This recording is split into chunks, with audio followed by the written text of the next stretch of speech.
अच्छा, बिस्मिल्लाहिर्रहमानिर्रहीम। ये लीनियर प्रोग्रामिंग है। लीनियर प्रोग्रामिंग एक ऐसी मैथमेटिकल टेक्निक होती है जो यूज़ होती है प्रॉफिट को मैक्सिमाइज़ करने के लिए, या जो कॉस्ट है जो है कॉस्ट है उसको मिनिमाइज़ करने के लिए, ठीक है। और इसके जो कंपोनेंट्स हैं वो ये 4 कंपोनेंट्स होते हैं। सबसे पहले आता है डिसीजन वेरिएबल, जो कि आपका एक्स वाई हो गया, एक्स वाई या एक्स वन एक्स टू वगैरह जो भी होते हैं। और ऑब्जेक्टिव फंक्शन होता है कि आपने उसको, मतलब तो आपका ऑब्जेक्टिव क्या है, आपने उसको मैक्सिमाइज़ करना है या मिनिमाइज़ करना है। और उसके बाद आपके आते हैं कंस्ट्रेंट्स, जो हमें बताते हैं कि आपका जो फिजिबल रीजन है वो किस साइड पे बनेगा, ठीक है। एंड देन हमारे पास आते हैं नॉन नेगेटिविटी रिस्ट्रिक्शंस, जो बताते हैं हमें कि एक्स की जो और वाई की जो वैल्यूज़ हैं, यानी डिसीजन वेरिएबल्स की जो वैल्यूज़ हमारे पास आएंगी वो नॉन नेगेटिव होंगी कि नहीं, ठीक है। उसके बाद आते हैं हमारे पास लीनियर प्रोग्रामिंग के आगे 2 टाइप्स होती हैं, 2 मेथड्स हैं इसमें। एक है ग्राफिकल मेथड और एक है सिंप्लेक्स मेथड। ग्राफिकल मेथड जो है वो अभी हम पढ़ेंगे, जिसमें ग्राफिकल मेथड यूज़ होता है जिसमें 2 वेरिएबल्स होते हैं। और जिसमें 2 से ज़्यादा वेरिएबल्स हों उसमें, यानी जो डिसीजन वेरिएबल्स है ना, जैसे यहाँ पे एक्स वाई है ना सिर्फ, तो एक्स वाई जो है उसके लिए हम ग्राफिकल मेथड यूज़ करेंगे। सिंप्लेक्स मेथड जो है उसके वो तब यूज़ होता है जब आपके पास कम्प्लेक्स कंस्ट्रेंट्स हों, या आपके पास वेरिएबल जो हैं वो आपके पास 2 से ज़्यादा हों। और हमें सर ने जो है वो जितने भी क्वेश्चंस करवाए हैं, जितना भी है वो सर ने 2 वेरिएबल्स के साथ ही कराए हैं, और सर ने सिंपलेक्स मेथड हमें नहीं पढ़ाया, तो हम ग्राफिकल मेथड यूज़ करेंगे। सिंपलेक्स मेथड थोड़ा डिफरेंट है, उसमें स्टॉक सरप्लस भी आता है, उसमें पिवट वगैरह है, वो हमारा मसला नहीं है। अब हम इसकी ग्राफिकल मेथड की एक हम एग्जांपल देखते हैं जो कि हमारे पास आती है। ये हमारे पास एग्जांपल है कि एक क्वेश्चन है, a company produces product A X and product B Y, profit per unit is ₹40 for A and ₹30 for B. कि कंपनी है वो प्रोडक्ट ए प्रोड्यूस करती है, प्रोडक्ट बी प्रोड्यूस करती है, और प्रोडक्ट ए का जो प्रॉफिट पर यूनिट है ना वो 40 है, और जो प्रोडक्ट बी का प्रॉफिट पर यूनिट है वो 30 है। अब हमने इनके प्रॉफिट को मैक्सिमाइज़ करना है, ठीक है। अब ये ऑब्जेक्टिव फंक्शन हमें दिया हुआ है, ठीक है। अब उन्होंने इस ऑब्जेक्टिव फंक्शन के थ्रू हम मैक्सिमाइज़ करेंगे, और सब्जेक्ट टू ये हमारे पास जो है वो डिसीजन वेरिएबल्स हैं एक्स और वाई। ये देखो इसमें एक्स भी है और वाई भी है, और कोई वेरिएबल नहीं है डिसीजन वेरिएबल। और ये less than equal to constraints हैं, ये शो करते हैं हमारा रीजन, कि हमारा फिजिबल रीजन कहाँ पे बनेगा। और X Y greater than equal to zero, मतलब नॉन नेगेटिव कंस्ट्रेंट्स हैं कि एक्स और वाई की जो वैल्यू है वो नेगेटिव नहीं हो सकती, ज़ीरो हो सकती है या ज़ीरो से ज़्यादा होगी। अब उसके बाद आ जाओ इसके सॉल्यूशन पे। जो इसमें सबसे पहले हम इन इन जो इनइक्वालिटीज़ हैं इनको इक्वालिटीज़ में कन्वर्ट करेंगे। हमारे पास 3 इक्वेशंस आ जाएंगी, और उसको हम नाम दे देंगे इक्वेशन 1, इक्वेशन 2 और इक्वेशन 3। फिर हम हर इक्वेशन के लिए एक्स इंटरसेप्ट और वाई इंटरसेप्ट निकालेंगे। इक्वेशन 1 के लिए हमने एक्स इंटरसेप्ट निकाला, एक्स इंटरसेप्ट में वाई ज़ीरो होगा, और वाई जब इस इक्वेशन के अंदर हमने वाई ज़ीरो रखा तो हमारे पास एक्स की वैल्यू आ गई 20। और वाई इंटरसेप्ट में एक्स ज़ीरो होगा, तो जब हमने एक्स की वैल्यू ज़ीरो रखी तो वाई की वैल्यू आ गई 40।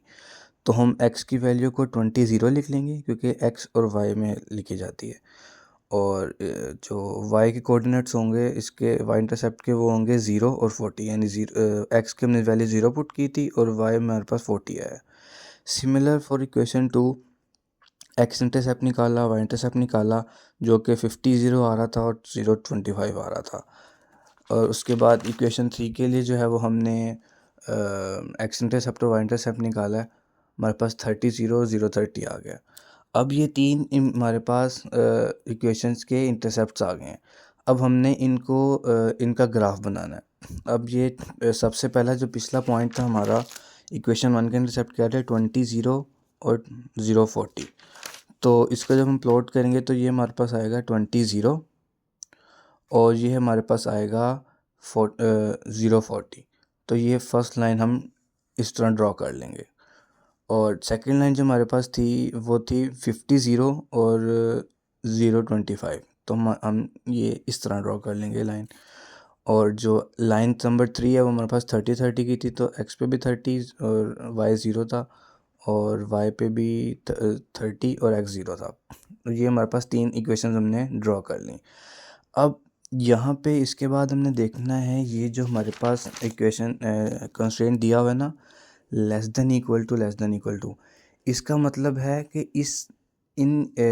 इस इक्वेशन का जो रीजन होगा वो टूवर्ड्स ओरिजिन होगा। अगर यहाँ पे ग्रेटर देन 0 होता तो उसका रीजन जो है वो ओरिजिन से अवे होता।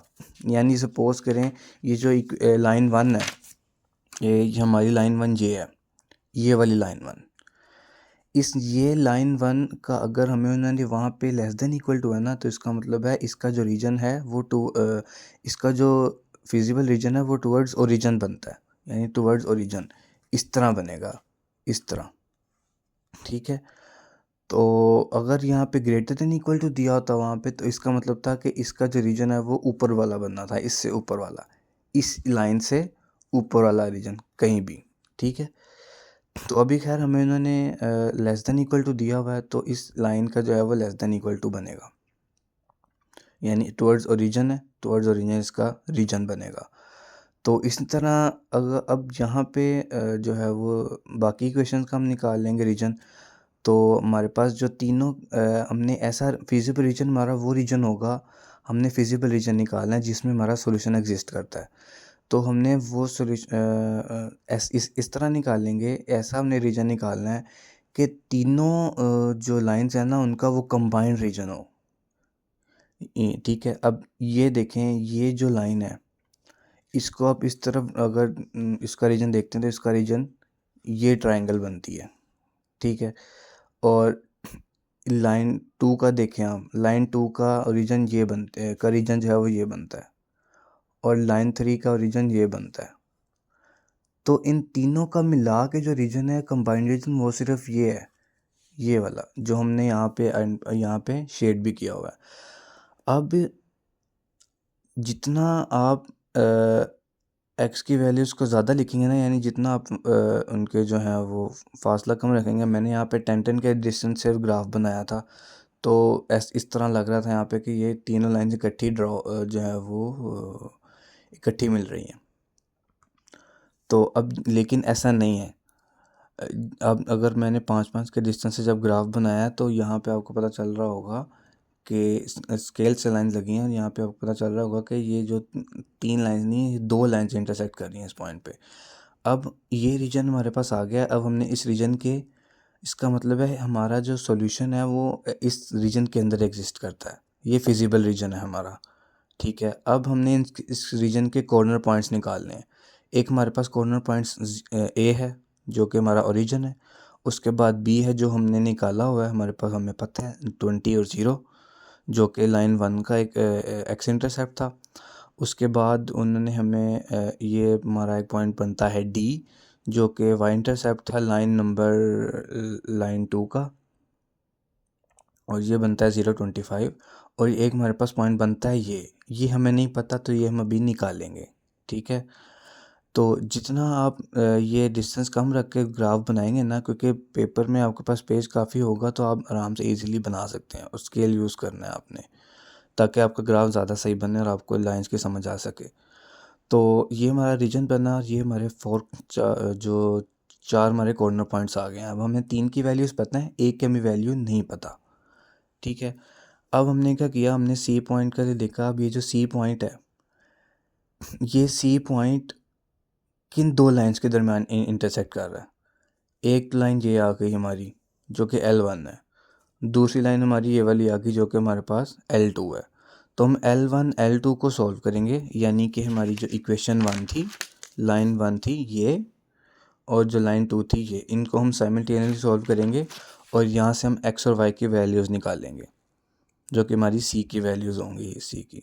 ठीक है, तो अब यहाँ पे हमने 2x + y = 40 मेरी इक्वेशन 1 आ गई, और ये x + 2y = 50 हमारी इक्वेशन 2 आ गई। मल्टीप्लाई हमने किया इस इक्वेशन को 2 से, क्योंकि हमने x को x से कट करना था, हमने इनको सॉल्व करना है। तो हमने जब इस इक्वेशन को 2 से मल्टीप्लाई किया तो ये इक्वेशन बन गई 2x + 4y = 100। फिर हमने इस इक्वेशन में से इसको माइनस कर दिया तो 2x कैंसिल हो गया और हमारे पास -3y = -60 आ गया और y की वैल्यू हमारे पास 20 आ गई।